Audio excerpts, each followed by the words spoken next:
hindi lamang po siya multo. Una, pinaratan na siya sa atin ang mga ilan posible. Halimbawa, di ba tayo po ay nagdarasal? At minsan, lumalapit pa tayo sa Father. Minsan yung kapag panahon ng board exam, lumalapit sa akin. Father, pwede mo ba magpa-bless ng lapis, ng kanilang calculator, tapos yung mga papel? Ilan ba itong mga lapis na to at itong mga calculator ang magbibigay sa kanila ng sagot sa kanilang exam? Pero minsan yan, sana pinagdarasal natin, sana puwasa ako sa board exam. Pero hindi ka naman nagre-review na palayang nakawatsa mo. Sana nakagraduate ako. Subalit hindi ka naman palayang absent mo, hindi mo naman binibigyan ng pansin. Yung tinuturo sa iyo ng mga professor mo. Sana gumaling ang aking mga magulang. Sana gumaling yung nanay ko, yung tatay ko. Subalit hindi mo naman binibigyan ng pansin. Hindi mo naman binibigyan ng importansya. Grace builds on nature. Ano bang ibig sabihin ng grace builds on nature? Grace supports and strengthens human nature. Ikalawa, ang biyaya ng Diyos ay hindi sumisira sa pagkatao, kundi nagpapabuti at nagpapanukala nito. Ang mga biyaya ng Diyos sa atin ay nagpapatatag ng ating pagkatao. Hindi ito sisira ng ating pagkatao. Nasa Diyos ang awa, nasa tao ang gawa. Ibig sabihin, hindi lang tayo palagi naasa sa grasya ng Diyos, sa blessings ng Diyos. Yung bang hihintayin mo lang na dumating, wala ka naman ginagawa, nakakuha lang sa isang tabi. Ibig sabihin, God's grace, o yung awa, works alongside and elevates our natural human effort and responsibility, o yung gawa.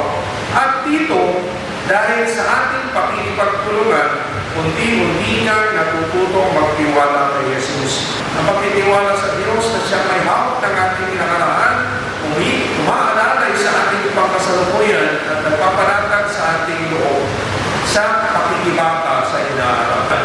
Maliban na lamang kung merong pakialam doon sa proseso na yun na nagaganap sa isang tao. At tulad ni Pedro, mga kapatid, kung siya po ay unti-unti lumulpo sa tubig ng kanyang pangamba, anong ginawa ni San Pedro?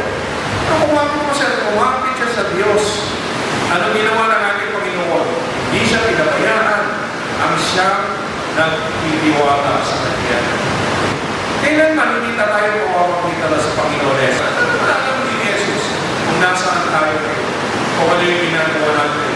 Kapag tayo po ay wala sa unang simbahan, malapit po ang pamalayan ng ating Panginoon sa kanyang mga tagasunod, sa kanyang simbahan.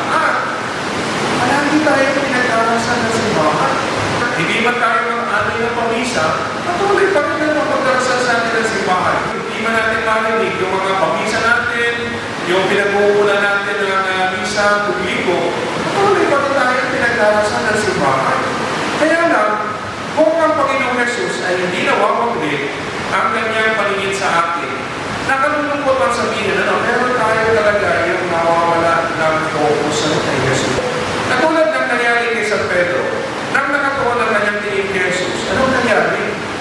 Nangyari ang himalang nakalakad siya sa ibabaw ng tubig. Pero nang pinansilan niya ang lakas ng hangin, doon na siya nagsimulang matakot at unti-unting lulubo. Minsan sinasabi natin, bakit pa ako magpakluwa lalong pagpapapabay ng dilingkod sa Diyos at lalo kang lumalapit sa Diyos? Bakit lalo dumadami yung problema natin? Hindi naman po ibig sabihin na kapag tayo ay sumunod at talagang sumunod tayo sa ating Panginoong Diyos, na hindi tayo, na mawawalan tayo ng problema. Subalit, mapapataan dito yung mga dalangin natin sa ating buhay. Alam natin, at ito yung pinagkakapitan natin. Alam natin na kasama natin si Jesus. Hindi sa lintod, hindi sa apoy, kundi sa banayad na hangin. Sa isang matibiyas na hangin ay nagpakilala ang Diyos Ama, tahimik, kumakalinga at nagbibigay ng pag-asa.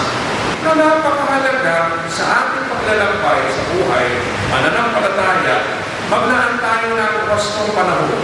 Kausapin at pakinggan ang Panginoon sa pamamagitan ng tahimik na disposisyon.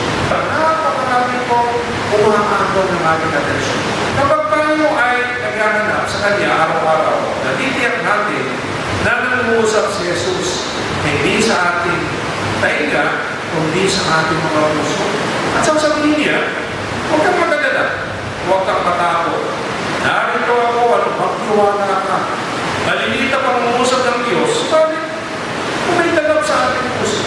Dahil yung puso natin, nakikinig, hindi naman sa tainga.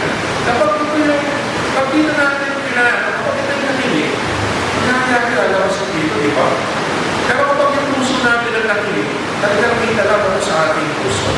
At yun ay narinig lang natin sa katahimikan. At kung mga kapatid, ito yung hamon sa atin na nangangating Ebanghelyo. Sa mga unos ng buhay, ipinapaalala ni Jesus na kumapit tayo sa Kanya, hindi niya tayo binitawan. Ikalawa, magsilbi tayo paalala ng pagdamay ng Diyos